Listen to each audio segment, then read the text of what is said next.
자, 그러면 저희가 오늘 실전 중간 점검 리뷰 테스트의 1번 문제부터 같이 확인해 보도록 할 텐데요. 일단 여러분들이 문제를 보면 처음부터 떠올려야 되는 건 보기를 보면서 이 단어들이 다 다른 단어인지 아니면 한 단어로 뒤에 모양만 바뀌었는지 확인을 해 보셔야 돼요. 근데 지금 보시면 전부 다 앞에는 receive로 시작하는 한 단어로 모양만 바꿔놨죠. 이것들은 전부 다 문법적인 문제이고요. 그랬을 때 우리가 이 유형을 수동태 유형, 그러니까 여러분들이 나중에 복습하실 때 중요한 건 이 문제가 어떤 유형인지를 파악하고 그 문제를 틀렸다면 가지고 계신 기본서 이하의 문제집으로 자꾸 찾아서 같이 공부했던 내용을 떠올려 보셔야 됩니다. 일단 영어 문장 만나면 제일 먼저 하셔야 되는 건 역시나 빈칸 근처에서 무엇을 제거하자? 수식어를 제거해 주셔야 되겠죠. 그래서 of라는 전치사 부분 싹 잘라주시고 그 다음 바로 빈칸 뒤에 있는 at이라는 부분에서 뒤에까지 싹 지워주게 되면 빈칸 앞엔 누가 남아 있습니까? 비동사라는 녀석이 등장을 해 있죠. 그랬을 때 비동사 뒤는 누구의 자리입니까? 보어라고 하는 녀석의 자리가 되는데 보어 자리에 A, B, C, D 중에 안 되는 게 있나요? 없나요? 없습니다. 전부 다 들어갈 수가 있어요. 보어 자리에는 형용사도 가능하고 분사도 가능하고 명사도 가능하게 됩니다. 단 명사가 들어갈 확률이 굉장히 적은데 그 이유는 누구랑 같아야 한다? 주어랑 똑같은 속성이어야 한다는 얘기예요. 근데 지금 주어는 shipment라고 하는 배송이란 뜻이죠. 자, 그런데 명사로 나온 녀석을 보니까 reception, 우리 학원 1층에 있는 데스크 같은 데를 reception이라고 하죠. receive, 받는 곳이란 얘기예요. 그래서 접수처가 되고 그 다음 receive은 받는 동작인 수령 또는 영수증이란 뜻으로 쓰이는데 이게 배송이랑 같아요? 완전히 반대말이죠. 배송은 내보내는 거고 얘네들은 지금 들어오는 거기 때문에 속성이 완전히 반대인 것이 됩니다. 그렇다면 형용사와 분사가 등장했는데 대부분 초보자분들은 그냥 형용사로 답을 하려고 합니다. 왜? 형용사가 확률상 높다라고 하니까. 근데 여러분들이 주의해 주셔야 되는 건 비동사와 형용사가 같이 쓰이게 되면 이게 동사처럼 진행이 돼요. 채점은 나중에 하시고 지금 설명을 듣는 게 더 중요해요. 알겠죠? 자, 그래서 다시 한번 보시면 비동사와 형용사가 만나면 마치 뭐처럼 된다? 동사처럼 되는 거예요. 예를 들면 happy라는 형용사가 있습니다. 행복한이죠. 근데 얘를 동사처럼 쓰고 싶다고 해서 동사형이 있나요? 뭐 happy fry, happy rice 이런 단어가 없죠. 그래서 be happy가 되면 행복하다가 된단 말이에요. 그럼 마찬가지로 여기서도 be receptive라고 하면 받다라는 뜻이 됩니다. 그러면 주어는 받을 수 있어야 되죠. 근데 얘는 배송이란 뜻이잖아요. 그렇기 때문에 받는다는 동작을 할 수 없다라는 얘기예요. 받는다는 동작을 못한다는 건 반대로 당한다라는 얘기겠죠. 그래서 수동형 분사인 누구만? A번만 들어가게 됩니다. 그래서 여러분들이 꼭 기억해 주셔야 할 것은 바로 비동사와 형용사가 같이 나오게 되면 얘네들은 해석이 어떻게 된다고요? 형용사 하다 이렇게 돼버리는 거예요. 그래서 여러분들 기억하실지 모르겠지만 비동사 뒤에 중요한의 형용사가 들어가면 that 안에 뭐가 생략된다고 했어요? should가 생략돼서 동사 원형을 써준다라고 했죠. 이게 가능한 이유가 형용사인 중요한이란 뜻이 수식하는 게 아니에요. 비동사하고 중요한의 뜻이 만나니까 마치 중요하다라는 동사처럼 되는 거죠. 그러면 동사처럼 되니까 뒤에를 목적어로 취해버리는 거예요. 그러니 중요하다라고 하는 건 꼭 해야 되니까 누가 중복? should가 중복이 되어 있는 거죠. 그래서 우리가 형용사가 보충하는 경우 비동사랑 합쳐지면 마치 뭐처럼 된다? 동사처럼 쓰이게 된다는 점을 기억해 주시면 돼요. 그러려면 주어는 이 동작을 직접 할 수 있어야 되는 거겠죠. 자, 그 다음 두 번째 문항으로 넘어가 보도록 하기 전에 우리 수동태 한번 복습해보고 가도록 하겠습니다. 수동이라는 건 동작을 하는 겁니까? 당하는 겁니까? 당하는 거죠. 동작을 당한다는 건 주어였어요? 목적어였어요? 동작을 당하는 것. 목적어가 동작을 당하던 녀석이었죠. 그래서 이 목적어를 활용하는 게 바로 수동태고, 그렇기 때문에 수동태는 어떤 동사여야 하죠? 타동사. 그럼 반대로 1, 2형식 자동사들은 수동태를 만들어낼 수 없다는 얘기예요. 그럼 당하는 이 목적어를 결국 강조하겠다는 얘기고, 강조하고 싶은 단어는 어디로 끌고 가면 돼요? 주어 자리로 끌고 가면 되죠.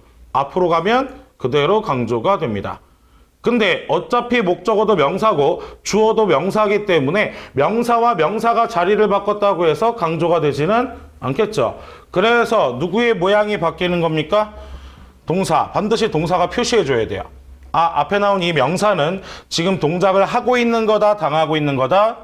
당하고 있다라는 표시를 하기 위해 이 동사의 모양이 무엇과 무엇의 조합으로 바뀌어야 합니까? B와 PP의 조합으로 바뀌게 되면 이건 앞에 나온 명사가 원래 뭐였던 녀석이다. 당하던 목적어이다. 그럼 한 가지 더 알 수 있는 사실은 더 이상 목적어가 없다라는 얘기겠죠. 그럼 결국엔 기껏 해봤자 전부 다 누가 등장한다는 얘기입니까? 수식어 정도만 등장을 할 수 있다라는 얘기가 되죠. 그래서 최종적으로 아주 쉽게 얘기하면 동사 뒤에는 일반적으로 뭐가 필요한데? 목적어. 이 목적어가 없으면 무슨 태? 수동태. 수동태는 누구와 누가 동시에 있어야 한다. B와 PP가 동시에 있어야 한다라는 사실을 다시 한번 체크하실 수 있겠죠. 자, 그러면서 저희가 두 번째 문항으로 가보도록 하면 역시 빈칸 근처에 무엇을 제거하자? 수식어인 전치사야 for부터 어디까지? are 전까지. 그러면 이제 한 2초면 끝나겠죠. 아가 나왔다는 건 주어 자리가 단수다, 복수다? 복수가 된다라는 얘기니까 뭐가 붙어야 있어야 됩니까? S가 붙어 있어야 되겠죠. 그러니 D번만 들어갈 수가 있는 거예요. 자, 그 다음 세 번째 보도록 합니다. 자, 세 번째는 A, B, C, D가 전부 다 뭐죠? 전치사. 이런 문제를 암기식으로 푸는 분들은 틀릴 수밖에 없어요. 동사인 provide가 보이죠? 그럼 대부분 뭐 provide A with B, provide A to B 이렇게 외우시는 분들이 많은데 그렇게 외워주려고 하면 이것까지 알아야 돼요. provide는 제공하는 거니까 사람에게 제공할 수도 있고 사물을 제공할 수도 있죠. 이 목적어가 먼저 나온 다음에 수식어 자리에 바로 사물이면 이 사람이 없던 걸 더해주는 게 제공하는 거죠. 그렇게 더해주는 전치사가 누구다? with. 그 다음 사람에게 주는 거니까 방향의 to. 제가 핸드아웃을 여러분들을 위해서 제공해 드리죠. 그래서 여러분들이 제가 이 핸드아웃을 만든 목적이기 때문에 뭘 쓴다? for를 쓴단 말이에요. 근데 지금 이 문장 같은 경우에는 일단 뭐가 등장했어요? courses, 수업이 나왔죠. 그럼 여기까지는 사물 목적어예요. 그럼 그 뒤에 뭐가 나와야 to나 for를 씁니까? 사람이 나와야 되죠. 대상. 이 수업을 제공받을 사람이 나와야 to나 for를 쓰는 건데 있어요? 없어요? 없단 말이에요. 그렇기 때문에 제일 중요한 건 뒤에 나온 명사의 속성인 겁니다. 뒤에 나온 명사가 바로 range of topic. 무엇을 나타내죠? 주제들이에요. 그러면 다양한 주제를 다루고 있다라는 얘기인데 결국 수업에 대한 주제 내용을 나타낼 때 쓰는 전치사가 누굽니까? on이죠. on이라는 건 선면을 나타내기 때문에 제가 지금 글씨를 뭐로 쓰죠? 선으로 어디에? 표면에 쓰죠. 그래서 on이라는 접촉면의 전치사는 뒤에 무엇을 가지고 올 수 있다? 주제나 내용을 가지고 올 수 있죠. 올해만 이 구조로 벌써 2번 정도가 출제가 됐습니다. 그러니까 여러분들이 on이라고 하면 이렇게만 외우잖아요. 뭐 날짜, 요일. 그 다음 장소 중에 선처럼 생긴 장소. 자, 물론 그게 틀린 게 아니지만 여러분들이 기본 원리를 알아야 응용되는 것들도 확인하실 수 있고요. 그 다음 전치사 문제는 철저하게 뒤에 나온 명사와의 관계를 확인해 주셔야 돼요. 그러니까 provide A with B 열심히 외웠지만 적용이 되겠어요? 안 되겠어요? 안 되겠죠. 어차피 with나 to가 쓰였다는 건 전치사고 잘라서 지울 수 있죠. 그럼 얘는 몇 형식 동사라는 얘기예요? 3형식. 목적어 하나만 있으면 끝나요. 어차피 이 문장은 여기서 이미 끝났다는 얘기예요. 그러니 뒤에 나오는 건 죄다 추가적인 수식어란 얘기죠. 근데 그 수식어 자리는 모두 얘기해도 되잖아요. 예를 들면 제가 이렇게 해놓고 빈칸 뒤에 March 17th 이렇게 썼어요. 그럼 이 수업은 며칠에 제공하는 겁니까? 3월 17일에 제공하는 거죠. 그럼 이때는 전치사 on을 쓰면 되잖아요. 근데 만약에 우리가 304호에서 한다라고 합니다. 어디서 제공된대요? 304호에서 그 수업이 제공된대요. 그러면 공간인 in을 써주면 되는 거죠. 그러니까 결국 프로바이드로 외워서 푸는 게 아니라 뒤에 나온 명사의 속성을 이해하도록 전치사를 공부하셔야 돼요. 그래서 700에서 800점대 학생들이 900까지 넘어가는데 늘 걸림돌이 바로 이 전치사예요. 문제만 많이 풀면 된다. 암기만 많이 하면 된다. 되겠어요? 안 돼요. 이해를 해야 돼요. 그래서 전치사는 철저히 이해를 먼저 바탕으로 하고 응용될 수 있는 것들을 여러분들이 어느 정도의 암기를 추가시켜줘야 되는 겁니다. 알겠죠? 자, 그 다음 네 번째 확인해 보도록 할 건데요. 네 번째는 A, B, C, D가 전부 다 대명사죠. 근데 앞에 전치사 누가 있습니까? by가 등장을 해 있습니다. by라는 전치사 뒤에는 주격 들어갈 수 없죠. 나머진 다 돼요. 왜? 목적격이니까 by 힘이면 그에 의해서 his는 소유격도 되지만 뭐로도 쓰입니까? 소유 대명사. 소유 대명사면 그의 것이라고 하는 사물이 되겠죠. 자, 그러면 사물이 나왔다라는 건 by랑 합쳐지면 결국 수단을 나타내죠. 무엇을 이용하여. 그 다음 by와 제기대명사가 등장하게 되면 무슨 의미가 됩니까? 혼자. 그러면 그 혼자라는 뜻으로 쓰이게 되겠죠. 그렇기 때문에 이 세 개가 일단 가능성은 모두 소지하고 있는 겁니다. 심지어 주어가 뭐기 때문에? 미스터, 남자이기 때문에 제기대명사 himself가 나와도 아무런 문제가 되지 않는다는 얘기죠. 그러면 중요한 건 그에 의해서 강요를 받게 된 건지 아니면 그의 것을 가지고 하게 된 건지 여기까지도 다 가능해요. 한국말 해석은. 그 다음 그 혼자 한 건지 주절만 보면 다 가능하단 말이에요. 그래서 이런 문제들이 여기에서 해석이 다양해질 수 있기 때문에 뒤에 추가로 설명을 해준 거예요. 그게 수식어의 기능이죠. 뒤에 뭐가 등장했습니까? because, 원인이에요. 얘가 이렇게 하는 이유가 뒤에 나와 있다는 얘기입니다. 뭐라고 써져 있어요? No one was available to help him. 누구도 그를 도와줄 수가 없대요. 이게 원인이니까 그가 혼자 했다라는 얘기가 돼야겠죠. 그래서 가능한 건 누구? by himself가 들어가게 돼요. 그러니까 결국 이런 애들의 도움을 받아야 된다는 얘기예요. 이 문제는요, 정말 이게 없었으면 특히나 B번도 가능하단 말이에요. 이 힘은 제3의 인물이겠죠. 그리고 얘가 무슨 태예요? 수동태. 우리 수동태면 BPP 다음에 행위자인 by 사람을 써도 되죠. 그러니까 충분히 힘 같은 경우에도 가능했단 말이에요. 근데 정확하게 문맥을 파악하기 위해서 뒤에 이유가 나와 있죠. 그러니까 이 부분을 여러분들이 확인을 하셔야 풀 수 있는 문제예요. 그러니까 이런 문제가 의외로 고득점 문제입니다. 그러니까 여러분들이 by 나오면 무조건 제기대명사 그렇게 푸셨다면 그건 이해를 한 게 아니라 찍은 거밖에 안 되는 거예요. 실제로 만약에 이 부분이 없었다면 답이 될 수 있는 것들은 이 보기에서 더 많이 등장할 수 있었습니다. 알겠죠? 그래서 다시 한번 제기대명사의 관용 표현 중에서 특히 많이 나오는 건 바로 혼자라는 뜻의 누구? by oneself. 이걸 바꿔서 쓰면요. on, 소유격 on. 그러면 by himself를 바꾸면 on, his own. 이렇게 쓸 수 있다는 얘기죠. 오히려 전치사가 on이 나왔다면 답을 구하기가 굉장히 쉬웠을 거예요. on 뒤에는 사람을 못 쓰거든요. on이 아까 뭐였어요? 접촉면이었죠. 근데 사람을 접촉면으로 두고 쌓는 게 없잖아요. 그렇죠? 그렇기 때문에 on이 나오면 오히려 더 쉬운 문제인데 by는 쓰임이 정말 많기 때문에 여러분들이 주의해서 문제에 적용을 시켜주셔야 됩니다. 자, 그 다음 다섯 번째 확인해 보도록 할 건데요. 다섯 번째는 빈칸 뒤에 빌딩이라는 명사가 나와 있습니다. 이 빌딩이라는 명사는 일단 셀 수 있어요? 없어요? 있어요. 근데 이 문제는 요거 하나 때문에 2초 안에 끝납니다. 바로 누구? 더라고 하는 녀석 때문에. 더가 바로 뭐의 한 종류죠? 한정사. 그렇기 때문에 이 빈칸엔 누가 필요하다? 일반 형용사가 필요해요. 그 이유는 every, several, various 전부 다 무엇을 나타내는 녀석이다? 수량 형용사를 나타내는 녀석들입니다. 그래서 수량 형용사를 나타내는 애들은 어떤 기능을 가지고 있다? 한정 기능을 가지고 있습니다.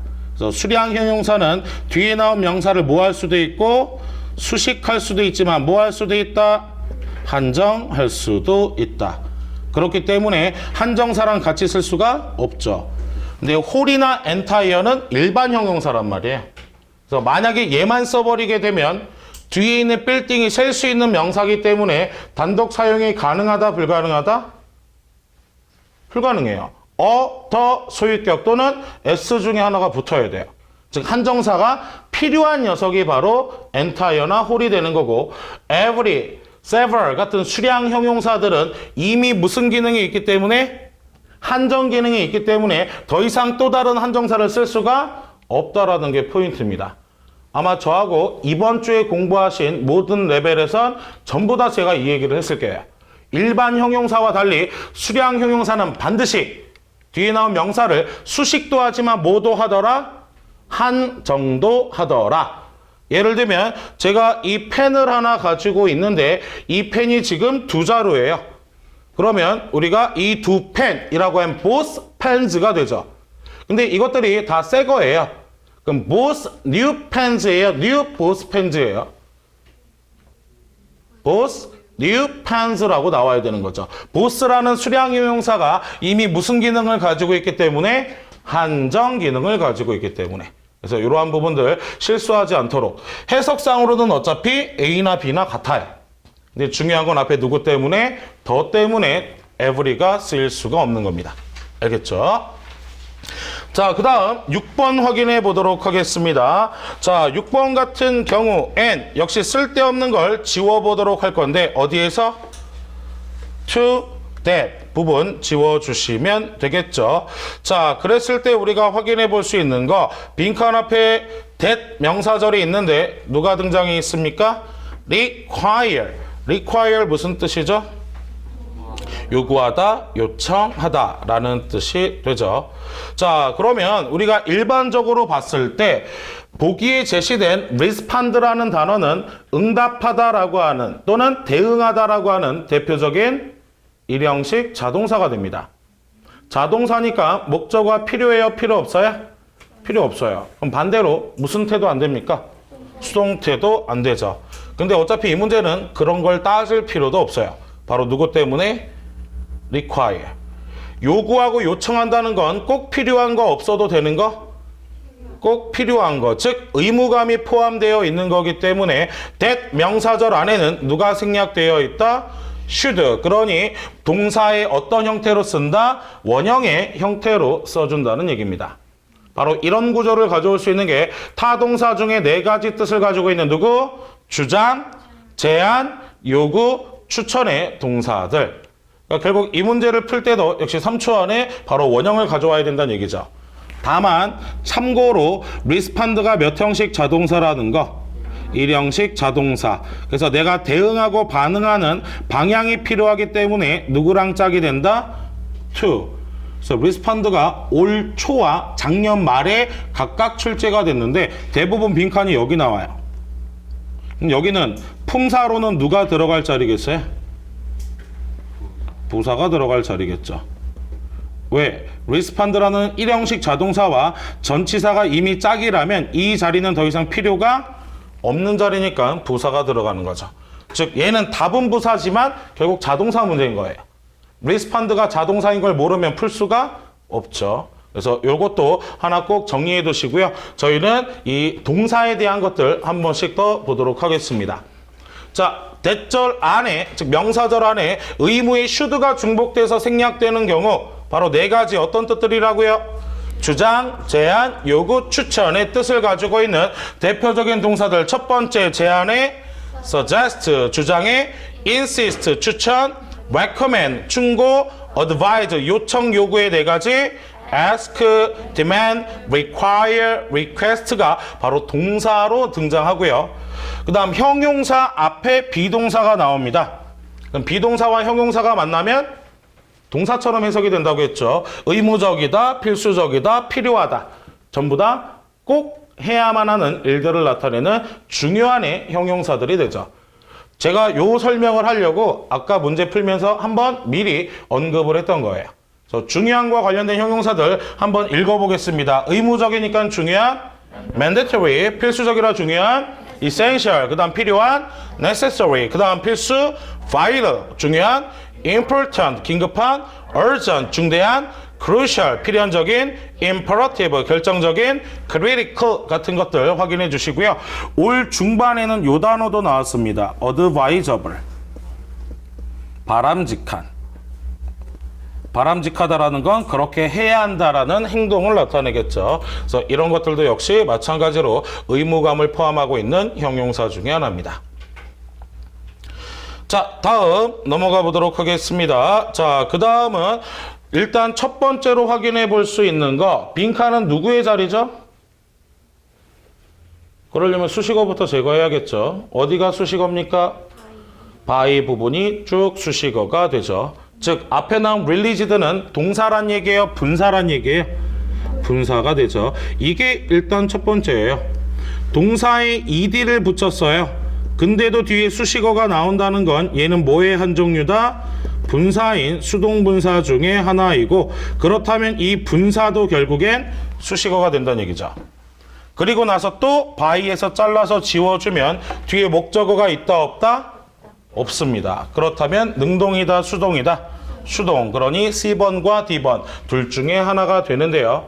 이 문제를 정답률로 따지면 한 40% 정도 될 것으로 봅니다. 공부를 오히려 정확하게 한 친구들은 맞췄겠고 반대로 어설프게 한 친구들이 맞췄을 거라고 생각이 돼요. 뭐가 있으니까?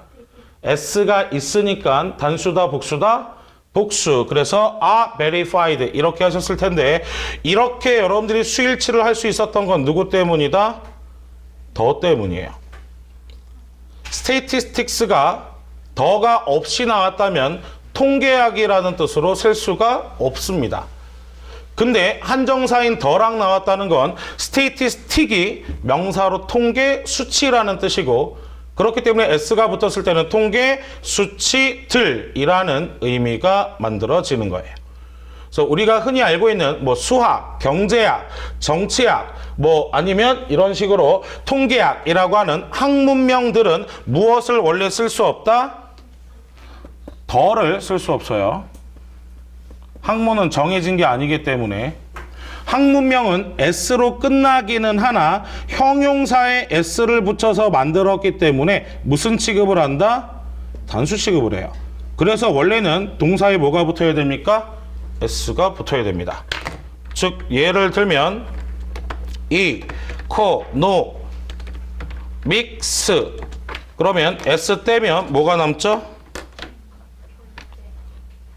형용사, 경제의라고 하는 형용사가 남죠. 형용사는 셀 수 있어요? 없단 말이에요. 그래서 S가 붙었다고 해서 여러 개인 복수가 아닙니다. 그냥 S로 끝나는 명사예요. 이거 자체가 무슨 뜻? 경제학. 그럼 뒤에는 is, has, does 이렇게 나와야 한다는 얘기예요. 뭐가 붙어라? S. 근데 이 economics 앞에 D 이렇게 쓸 수 있어요? 없어요? 학문명 앞에는 이렇게 더를 붙일 수 있다 없다? 없다라는 얘기입니다. 아시겠죠? 그렇기 때문에 이렇게 더를 붙일 수 없는데 유일하게 더가 붙었을 때 뜻이 달라지는 게 바로 이 statistics예요. statistics는 단독적으로 쓰이면 통계학이지만 더와 함께 쓰이면 the statistic까지가 그 통계 수치. 그러면서 S가 붙으면 통계 수치들이라는 뜻이 돼요. 그래서 여러분들이 학문명 중에서 주의하셔야 될 건 단 하나 누구? 통계와 관련된 단어만 주의해 주시면 되겠습니다. 알겠죠? 예. 자, 그 다음 넘어가 보도록 합니다. 자, 8번 같은 경우에도 A, B, C, D가 전부 다 전치사와 관련이 되어 있죠. 네, 뒤에 나온 명사의 속성이 courses라고 하게 됩니다. courses는 뭐죠? 수업들이죠. 강좌들. 수업 강좌이기 때문에 단순히 장소가 아니죠. 여러 개니까. 그 다음 시간도 아니죠. 시점이나 기간도 나타낼 수가 없어요. 우리 in이라는 전치사는 뭘 나타냅니까? 장소나 또는 공간을 나타내게 되고, 즉 장소 중에서도 공간인 거고, at은 점의 개념이기 때문에 지점을 나타내고 to는 끝점으로 향해 나아가는 방향성. 그 다음 with는 더해지는 거죠. 그래서 대상이나 도구 등이 등장을 해야 합니다. 이렇게 전치사가 뒤에 나온 명사의 속성만으로 파악이 안 될 땐 2단계 누구하고의 관계를 본다? 동사하고의 관계를 봐야 되는 거죠. enroll이라는 게 바로 무슨 뜻입니까? 등록하다. 그렇기 때문에 내가 등록을 이 수업에 했다는 얘기죠. 그 말은 이 수업 안으로 들어간다는 얘기이기 때문에 전치사 누굴 쓴다? in을 써준다는 얘기예요. 다만 주의해 주셔야 될 거, 등록의 뜻을 가지고 있는 register라든지 sign up이라든지 이 녀석들은 뒤에 전치사 누굴 가지고 온다? for를 가지고 와요. 차이점은 이겁니다. enroll의 뉘앙스는요, 정말 그 안에 들어가는 걸 나타낼 때 쓰고요. register나 또는 sign up for는 목적만 나타내는 거예요. 내가 등록을 하는 목적. 이게 토익이면 sign up for the TOEIC class. 그럼 결국엔 아직 그 공간에 들어가는 게 아니라 내가 공부를 하기 위한 목적을 등록한다는 얘기고, 이는 정말 그 장소 안으로 가서 내가 포함이 된다는 걸 나타낼 때 써줍니다. 자, 그 다음 나온 김에 어휘도 하나 정리해 드릴게요. 여러분들 enrollment라고 하면 명사인데요. enrollment는 등록이란 뜻이 있겠죠. 근데 등록 인원이란 뜻도 있어요. 등록 인원이라면 셀 수 있나요, 없나요? 있죠. 그래서 이걸 모르시는 분들이 많기 때문에 같이 꼭 기억해 주시도록 합니다. enroll이라는 것 자체는 무슨 동사예요? 뒤 in을 붙였죠, 지금 제가. 그럼 동사죠. 그럼 enrolling 다음에 목적어 올 필요 있어요, 없어요?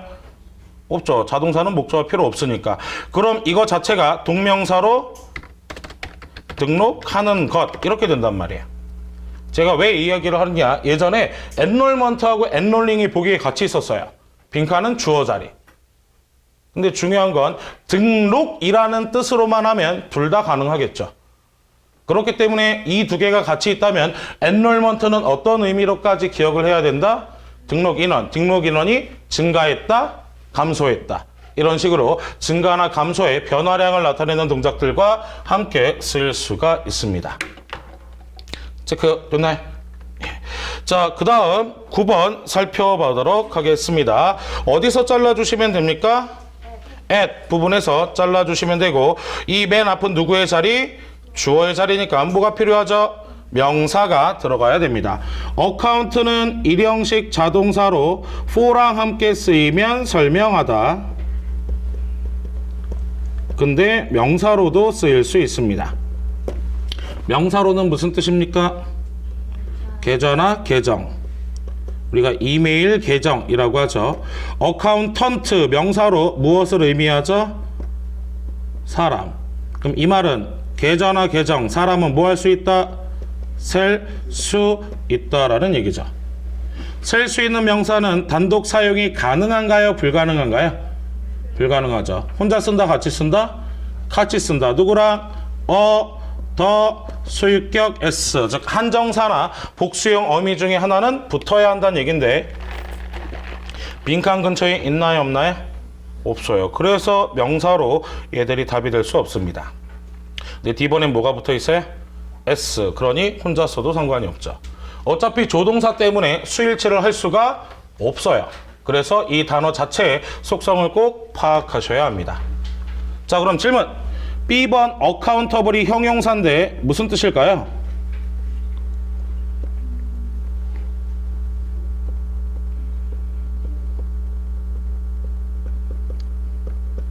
그래서 설명드린 겁니다. 어카운터블의 동의어가 누굽니까? responsible, 책임 있는 애 뜻이에요. 어카운트가 계정, 계좌, 어카운턴트가 회계사, 이러니까 어카운터블이라고 하면 자꾸 막 계산의 의미로 여러분들이 해석을 이어나가려고 하시는데, 어카운터블은 바로 responsible, 책임지는, 담당하는 의 의미를 가지고 있습니다. 오히려 카운터블이 샌다는 얘기예요. 카운터블. 근데 어카운터블이 되면 뭔가를 내가 책임져서 수행한다라는 의미를 갖게 됩니다. 차이점이 됐나요? 그 다음 하나만 더. 어카운트 워낙에 출제 포인트가 많아요. take into account 이렇게 나오면 고려하다 라는 뜻이 됩니다. 그럼 이때의 account는 누구랑 뜻이 같은 거예요? consideration. 고려라고 하는 건 내가 지금 머릿속에 생각하는 중인 거죠. 그 말은 셀 수 있어요, 없어요? 없어요. 그러니 into 다음에 제가 아무것도 안 썼죠. 그런데 왜 A번에서 이걸 제가 안 집어넣었을까요? 고려라는 건 사람이 아니라 동작이죠. 그럼 이 동작은 must certify, 인증해야만 하는 동작을 할 수가 없단 말이에요. 그래서 어차피 불가능합니다. 근데 어찌됐건 account는 자동사로는 무슨 뜻? 설명하다. 셀 수 있는 명사로는 계좌나 계정, 셀 수 없는 명사로는 고려, 생각이란 뜻이고 accountable은 책임 있는, 담당하는의 responsible과 같다라는 걸 기억해 주셔야 돼요. 그러니까 이런 것들이 다 허점인 거예요. 그래서 여러분들 파트 7에 동의어, 즉 유의어 문제 나오면 제가 늘 뭐라고 얘기하죠? 절대로 단어 보고 동의어 찾지 말라고 하자. 왜? 냈다 동의어일 수 있고요. 냈다 동의어가 아닐 수 있어요. 근데 우리가 그 모든 단어의 뜻을 다 알지는 못하기 때문에 그 문맥을 보고 보기의 단어를 집어넣어야지 제시어를 보고 집어넣으면 자꾸 실수가 나올 수밖에 없습니다. 알겠죠? 자, 그 다음 10번 확인해 보도록 하겠습니다. 자, 10번 같은 경우 and, 빈칸 뒤에 누가 있습니까? time이라고 하는 명사가 나와 있죠. 이 명사 앞에서 수식하는 무엇을 찾아라? 수량 형용사. 다음 중 형용사가 아닌 것은요? none이라고 하는 녀석은 대명사. 만약에 들어가고 싶었다면 누굴 썼어야 돼요? no라고 하는 수량 형용사를 썼어야 되죠. 그 다음 few나 many 뒤에는 반드시 무슨 명사? 복수. 뭐가 보여야 됩니까? s. 있어요, 없어요? 없어요. 그러니 셀 수 없는 명사와 함께 쓰는 little만 들어가게 되죠. 이 문제는 time이 셀 수 있는지 없는지 중요해요, 안 중요해요? 안 중요하죠. 왜? 모양이 차이가 나니까. C번과 D번이 답이 되려면 반드시 뒤에는 뭐가 꼬리에 붙어 있어야 된다? S. 없으니까 안 되고 너는 대명사니까 불가능한 거죠. 그래서 여기서는 little만 들어갈 수가 있습니다. 다음 넘어가 보도록 합니다. 자, 11번 같은 경우 and 보시면 앞에 두 가지가 이 문제의 힌트가 됩니다. 첫 번째 a number of는 한 단어로 바꾸면 누구랑 똑같다? many. 그렇기 때문에 무슨 명사? 복수명사. 이게 첫 번째 풀이 방법. 두 번째, 전치사 뒤에 명사가 필요하죠. 근데 명사가 등장했는데 접속사 who, which, 대시 등장을 한다면 동사부터 나왔을 땐 수일치를 누구랑 해준다? 앞에 나온 명사인 선행사와 수일치를 해줘야 되죠. 근데 지금 which 뒤에 were 나왔다는 건 여기에 뭐가 붙었다는 얘기예요? s가 붙었다는 얘기죠. 이렇게 두 가지 힌트를 가지고 여기서는 A번 복수명사를 답으로 고를 수가 있는 겁니다. 그래서 a number of는 숫자라는 뜻이 아니라 뭐라고요? 많은의 many와 똑같은 녀석들입니다. 그래서 특히나 시험 문제에 많이 나오니까 한 번 더 확인해보고 가도록 할게요. 많은의 뜻을 가진 바로 이 어구들. 첫 번째 누가 있다? a number of. 두 번째 a variety of. 세 번째 a range of. 네 번째 an array of. 그 다음 a selection of. 그 다음 a diversity of. 그 다음 a series of. 그 다음 a collection of까지. 대신 주의사항은 the number of가 나오게 되면 이때는 이게 합쳐지는 게 아니에요. 이때는 the number 그냥 끝이에요. of 명사 수식어입니다. 그래서 그냥 그 수라는 뜻이에요. 여기 s 붙었어요? 안 붙었어요? 안 붙었죠. 그럼 동사에 뭐 붙여야 돼요? s를 붙여야 돼요. 근데 a number of 같은 경우엔 누구랑 똑같으니까 many랑 똑같으니까 여기까지 묶어서 지워줘야 되는 거죠. 그러면 동사에 s 붙여요? 안 붙여요? 안 붙이겠죠. 그러니까 어냐 더냐에 따라서 단어가 달라지는 거예요. 그래서 주의하셔야 되는 게 제가 꼭 여러분들하고 이걸 수업 시간에 할 때도 a number of, a selection of, a를 꼭 붙여주죠. 그 이유가 어와 오브 사이에 있어야 얘들이 man이라는 수량 형용사가 되는 거지, 덜을 쓰는 순간 정해져 있는 한정사 기능이 있어버리기 때문에 수량 형용사가 더 이상 될 수가 없습니다. 그래서 이렇게 구조가 달라지게 되는 거예요. 이해됐나요? 그래서 혹시나 어 넘버와 더 넘버를 비교한다면 그건 대부분 수일치를 비교하는 문제로 출제가 됩니다. 자, 그 다음은 확인해 볼 수 있는 게 12번째. 이런 문제도 늘 같이 나옵니다. 오어가 있으니까 누가 짝이 됩니까? 이더가 짝으로 나오게 되죠. 그래서 얘네들은 거의 대부분 짝꿍을 물어보게 돼요. 그래서 둘 다라는 뜻의 both A and B, 둘 중 하나, either A or B, 둘 다 아닌 neither A nor B, A뿐만 아니라 B도 not only but also B, also가 부사기 때문에 꼭 있을 필요는 없어요. 그 다음 A가 아니라 B다, not A but B. 얘는 거의 대부분 이렇게 짝꿍 단어 물어보는 문제로 나오기도 하는데, 만약에 난이도가 높아지면 나중에 수일치 물어볼 거예요. 그러면 이 전체가 주어란 얘기죠. 그랬을 때 both A and B는 모두니까 단수예요, 복수예요? 복수. 그럼 이때는 동사에서 안 붙여주면 되죠. 근데 문제는 나머지들, 얘들이 문제예요. 얘들은 둘 중에 하나를 선택해야 되거든요. either A or B예요. 예를 들면 either you or she, 너나 그녀 둘 중 하나. 만약에 you가 선택을 받으면 a가 되겠고, she가 선택을 받으면 is가 되겠죠. 그러니 누굴 선택했는지 지금 알아요, 몰라요? 몰라요. 그래서 이렇게 선택을 해야 되는 경우 수의 일치가 필요하면 가까운 데 해주세요. 언어라는 건 생각을 깊게 하면 안 돼요. 빨리빨리 의사소통을 시켜야 되기 때문에 막 앞에까지 휘짓고 가는 게 아니라 그냥 제일 가까운 거. 어차피 누굴 선택해도 잘잘못은 없는 거죠. 그러니 위치상 가까운 녀석한테 해주는 겁니다. either you or she면 is예요, a예요? is가 되는 거고, 똑같은 뜻인데 either she or you면 a가 되는 거죠. 결국 끝에 나온 녀석이 수일치를 결정한다. 누구만 빼고? 보스만 빼고. 보스는 무조건 합치는 거니까 복수가 되겠지만 나머지들은 가장 가까운 쪽에 녀석들을 맞춰서 확인해 주시면 됩니다. 알겠죠? 자, 그 다음 확인해 보도록 하겠습니다. 자, 그 다음으로 살펴볼 녀석들. 빈칸 뒤에 누가 나와 있습니까? 주어, 동사. 뭐가 필요하죠? 접속사. 다음 중 접속사가 아닌 것은요? as such 부사. 그 다음 finally 부사. 그러면 ever since와 even if가 있는데 지금 우리는 접속사가 필요하니까 B하고 D가 가능하겠죠?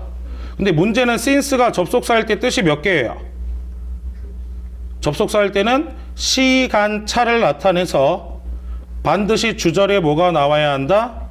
현재 완료가 나와야 답이 될 수 있고, 또는 원인을 나타내서 누구랑 똑같을 수 있어요? because랑 똑같은 때문에 라는 뜻으로 쓰일 수도 있습니다. 그럼 이 뜻을 모두 집어넣어서 해석해 봐야 될까요? 그럴 필요가 없어요. since만 나왔다면 해석을 해야 됐을 겁니다. 왜? 원인도 반전도 가능하거든요. 왜? 어차피 have pp라는 현재 완료가 있어요, 없어요? 없기 때문에 시간차는 안 되겠죠. 근데 ever가 있기 때문에 해석을 안 해도 돼요. ever가 바로 무슨 부사? 시간 부사. 그 말은 이 since가 원인을 나타낸다, 시간을 나타낸다? 시간. 그러려면 주절에 뭐가 필요하다? 현재 완료인 have pp. 근데 현재 완료가 있어요, 없어요? 없어요. 그러니 반전에 even if만 답이 되는 거죠. 한국어 뜻을 외우고 집어넣는 게 아니라 얘들의 근처에 짝이 되는 단어를 보고 어떤 기능으로 쓰였는지를 빠르게 체크하는 게 바로 여러분들의 시간 단축의 가장 첫 번째. 시간도 단축되고 뭐도 되겠어요? 정답률도 또 빠르게 올라가게 되겠죠. 자, 그 다음 넘어가 보도록 하겠습니다. 자, 그 다음으로 우리가 살펴볼 녀석들은 바로 14번째 더와 perishable이라고 하는 형용사 사이죠. 그러면 누가 들어가면 되겠습니까? 부사가 들어가면 되겠죠. 다음 중 부사가 아닌 것은요? 다 부사예요. 하이 자체가 형용사도 되고 부사도 되고, 아마 저랑 수업하신 중급반 여러분들은 어제 이거 했고, 그 다음 초급반 학생들은 수요일에 이거 했을 겁니다. 이미 형용사나 부사가 다 되는데 여기 ly를 붙이면 뜻이 다른 부사가 등장한다라고 했죠. 그래서 high가 무슨 뜻이었어요?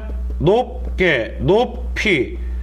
근데 highly는 뜻이 달라져서 매우 라는 뜻이 된다고 했죠. 이제 뒤에 나온 형용사가 바로 누굽니까? 썩기 쉬운, 부패하기 쉬운. 그러면 높게 부패하기 쉬운 거예요? 매우 부패하기 쉬운 거예요? 매우 부패하기 쉽다라는 뜻이 돼야겠죠. 그렇기 때문에 누가 들어간다? highly가 들어가게 됩니다. 올 총과 작년에는 얘도 어휘 문제로 나왔었어요. perishable이라는 게 무슨 뜻이라고요? 부패하기 쉬운. 그럼 어떤 단어를 수식할 때 주로 나오겠어요? 음식. 음식 중에서도 신선식품 있죠. vegetable 또는 뭐 예를 들면 농산물인 produce 아니면 dairy food, 유제품 이런 것들 앞에 바로 perishable이라는 형용사를 써줄 수 있습니다. 자, 그 다음 15번째 확인해 보도록 하면 빈칸 앞에 be라고 하는 누가 있습니까? 동사. 그럼 진짜 동사를 또 쓸 수는 없겠죠. 그럼 나머지 중에 하나인데 중요한 건 누구의 특징이에요? require라는 동사의 특징이죠. require는 무슨 뜻입니까? 요구. 누구한테 요구합니까? 사람한테. 이미 한 걸 요구해요? 할 걸 요구해요? 할 거. 언제 상태? 미래 상태를 나타내게 됩니다. 바로 대표적인 몇 형식 동사죠? 5형식 시키다류 동사가 되죠. 근데 지금 얘가 무슨 태가 됐대요? 수동태. 그 말은 이 사람 목적어가 주어로 간 거고 투부정사는 보어였으니까 보어는 건드린다 안 건드린다? 안 건드려요. 그래서 그대로 내려와서 D번이 정답이 되는 겁니다. 자, 체크됐나요? 참고로 제시된 return도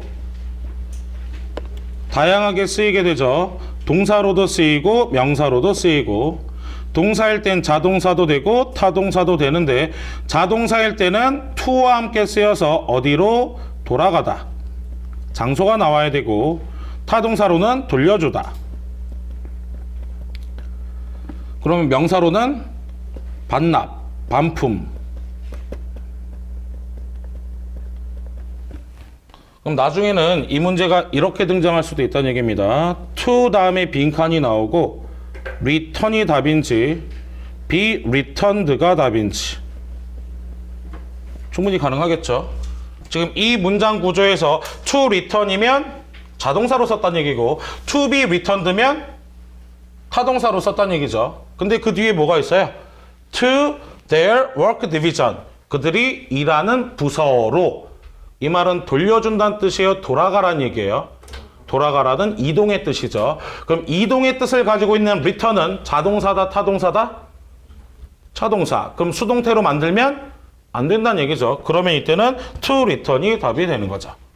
그래서 자동사, 타동사가 둘 다 되는 애들은 의미가 조금 달라질 수 있는데 그때 주변에 짝이 되는 단어가 누구인지를 다시 한번 꼭 확인해 주셔야 됩니다.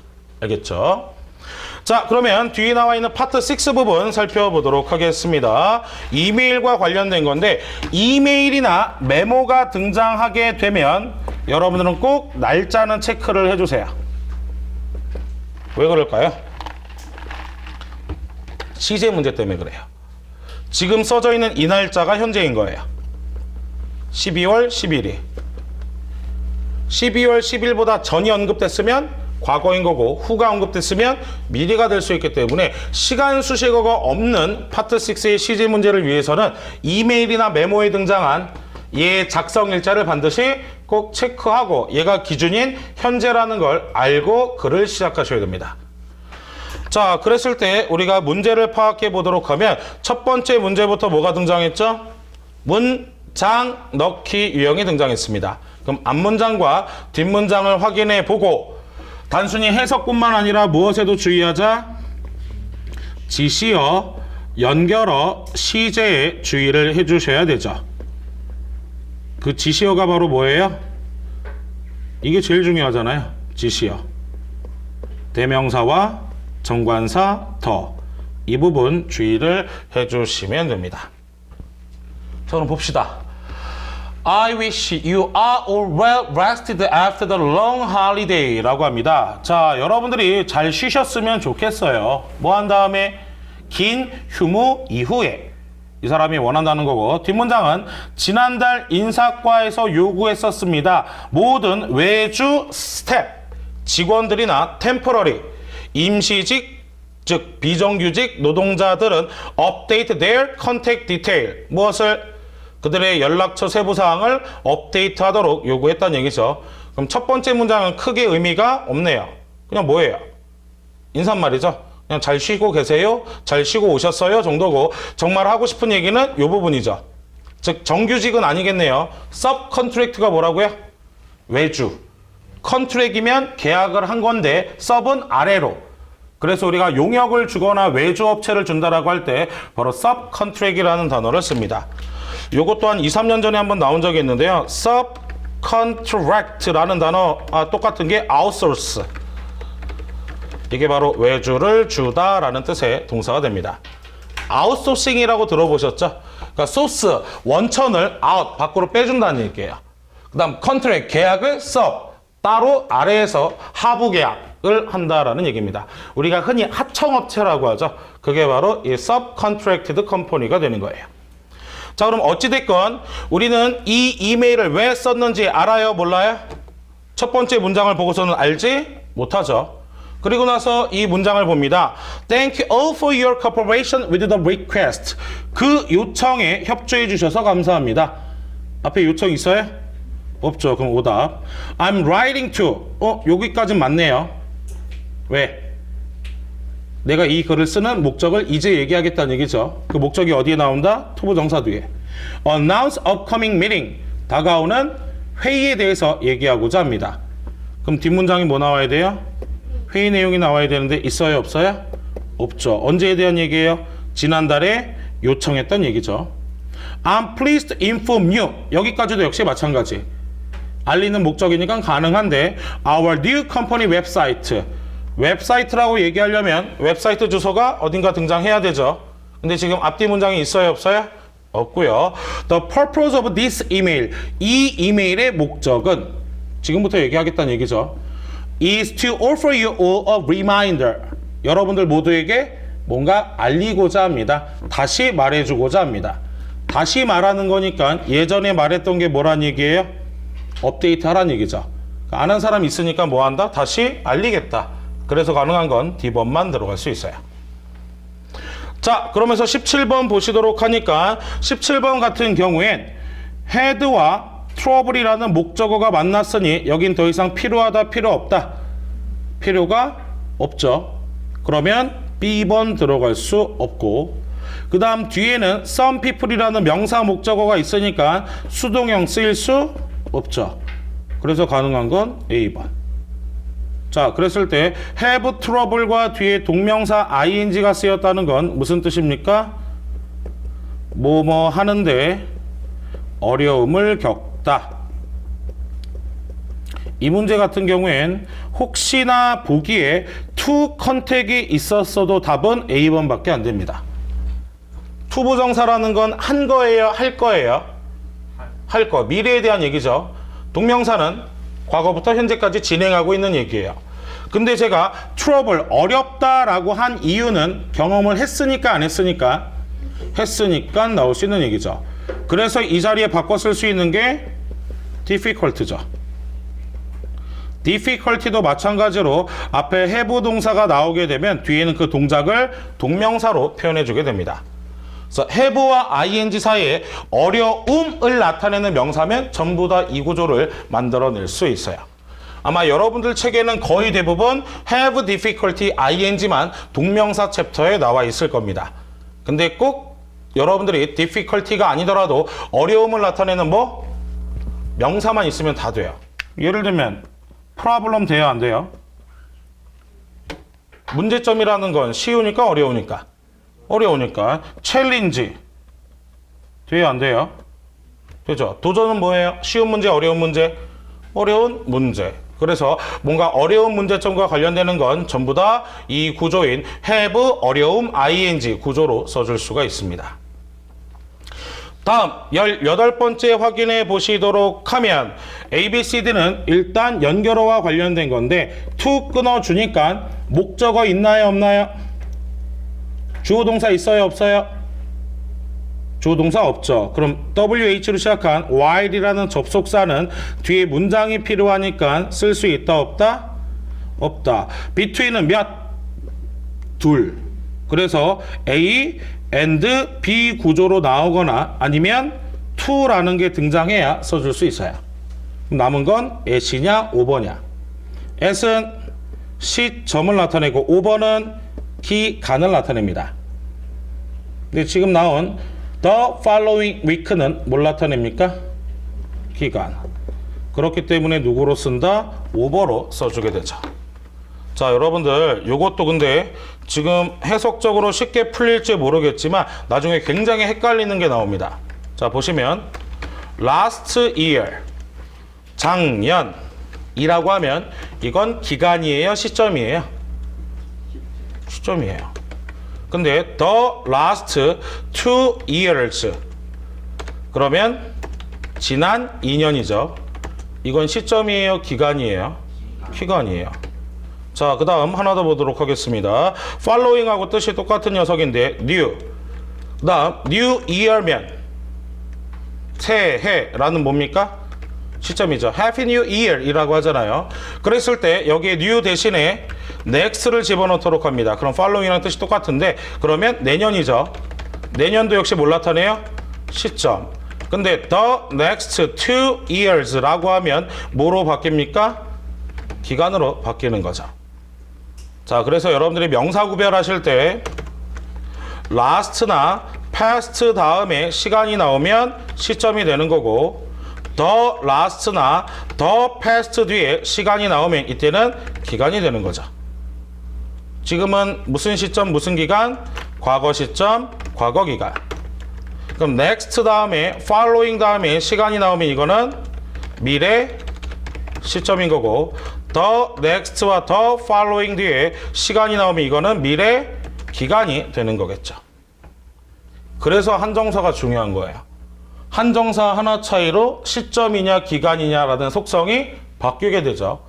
그래서 이런 부분들에 반드시 주의를 해주셔야 됩니다. 그래서 우리가 현재 완료와 함께 쓰이는 have pp를 봐도 have pp 다음에 since가 나와요. 그러면 과거 시점이기 때문에 last year 이렇게 써줍니다. 근데 have pp가 나오고 over를 써주게 되면 over the last year 이렇게 써줘야 돼요. 그렇기 때문에 제가 여러분들 현재 완료 부분이나 또는 전치사 부분에 over라는 녀석, for라는 녀석 부분을 보시면 제가 꼭 the last, the past라고 써놨을 거예요. 그 이유는 바로 the가 붙어야 무엇과 함께 답이 될 수 있다? 기간의 명사의 속성으로 답이 될 수 있는 겁니다. 그러니까 이런 것들이 이제 고득점 문제가 변하게 되는 거예요. 여러분들 지금 프린트물에 있는 문제는 기본 문제거든요. 근데 여기에 있는 분들이 다 기본만 맞춰서 점수를 맞추려고 하는 건 아니기 때문에 자꾸 이렇게 응용되고 변형되고 그 다음 어려웠던 문제에 나왔던 것들을 자꾸 소개를 해드리게 되는 겁니다. 아까 통계 수치들이라고 하는 스테이티스틱스 있죠?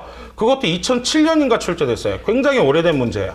근데 그렇다고 안 나온다는 보장이 없죠. 어찌됐건 소개가 됐던 거기 때문에 그래서 여러분들한테 자꾸 한 번씩 더 보여드리는 겁니다. 제가 문제의 답만 구하고 끝났으면 벌써 우리가 수업 끝났을 거예요. 근데 자꾸 응용되는 것들을 보여드리면서 자꾸 이런 식으로 확장을 시켜나가셔야 됩니다. 알겠죠? 자, 그 다음 19번 같은 경우에도 A, B, C, D는 전부 뭘 나타냅니까? 접속사를 나타내게 되죠. 그랬을 때 because는 뭘 나타내나요? 원인. even if는 반전. although 반전. ever since ever가 붙었으니까 시간 차를 나타내게 되죠. 자, 이거 답 B번이로 돼 있어요? 예, A번이 답입니다. 예. 자, 왜냐 B나 C나 똑같은 반전이기 때문에 답이 될 수 없고요. 시간 차인 since가 쓰이려면 주절에 뭐가 필요합니까? 현재 완료. 근데 지금은 주절에는 뭐예요? 명령문이 나와 있죠. 그렇기 때문에 불가능해요. 즉 무엇은 뜻이냐? 당신 또는 여러분들이 최근에 무엇을 하지 않으셨다면, 뭔가 바꾸지 않으셨다면 뭐해라? 업데이트 버튼을 클릭해서 confirm your detail, 당신의 세부사항들을 확정하세요 라는 뜻이 돼야 돼요. 솔직히 이 문장에서 제일 좋은 접속사는 if예요. 근데 제가 봤을 때 이게 오타가 난 것 같아요. if를 의도했는데, 그래서 어찌됐건 if가 없기 때문에, 그렇다면 우리가 차선책으로 찾을 수 있는 건 바로 누구? 원인. 안 했으니까 뭐해라? 해라. 그래서 A번 정도가 가장 이 중에는 적합한 형태가 됩니다. 근데 문법적으로 가장 올바른 건 누구라고요? if가 들어가야 돼요. 이유는 any 때문에. any라는 게 대부분 조건문에 주로 등장을 하거든요. 근데도 제가 if로 보기를 바꾸지 않은 이유는 not이 있어서 any 써도 상관없거든요. 그래서 because로 해도 큰 문제가 없습니다. 근데 원래 이 문제를 제가 만들 때 의도는 if로 하려고 했던 건데 아마 오타가 좀 난 것 같아요. 그래서 답은 A번으로 정정을 하도록 할게요. 알겠죠? 자, 오늘 여기까지 저희 살펴보면서 특강 마무리하도록 할 거고요. 지금 특강한 부분들은 제가 다시 인코딩을 해서 카페에 올려드리도록 할 테니까 중간중간에 필기할 부분들이 좀 있었죠. 근데 제가 그냥 넘긴 건 어차피 여러분들한테 복습하도록 올려드릴 거니까 그 부분 통해서 확인해 보시고, 저하고 수업하시는 분들은 책을 갖고 계시기 때문에 그 책에서 해당 페이지 펼치면 똑같은 내용들이 있으니까 그렇게 찾아서 복습해 보시기도 권장을 해드립니다. 알겠죠? 자, 오늘 여기까지 진행하도록 할게요. 수고하셨습니다. 예.